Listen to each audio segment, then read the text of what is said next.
Hi friends, ఎవరైనా ATM కార్డుల గారికి ఏటీఎం వాళ్ళ దగ్గరికి వచ్చి సార్ మేము ఫోన్ పే చేస్తాము, కొద్దిగా అమౌంట్ ఇవ్వండి, మాకు కొద్దిగా ఇబ్బందిగా ఉంది, మేము ఏటీఎం కార్డు మర్చిపోయామని చెప్తే దయచేసి మీరు ఏటీఎం కార్డు లేదని చెప్పి వాళ్లకు ఫోన్ పేలు వేయించుకొని టట్టుగా మీరు వాళ్ళకి అమౌంట్ ఇచ్చారంటే ఆ ఫోన్ పేలలో అమౌంట్ మీకు మీ అకౌంట్లో రాదు.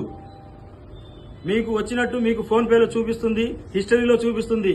ఎవరైనా టెన్షన్లో వచ్చి వేయడానికి వస్తామా? వాళ్ళు ఆ విధంగా ఫోన్ పేలో హిస్టరీలో చూసుకొని ఇచ్చేస్తారు. దయచేసి ఇవ్వబాకండి, మీ అకౌంట్లోకి రాదు. ఈ విధంగా కొత్తగా సైబర్ నేర్చుకున్నారు వాళ్ళు. ఇప్పుడు జరిగింది ఇక్కడ సిచ్యువేషన్, నెల్లూరు సోమస్పేటలోని ఎస్బీఐ బ్యాంక్ ఏటీఎం దగ్గర ఒక అతను ఇదే విధంగా వచ్చాడు.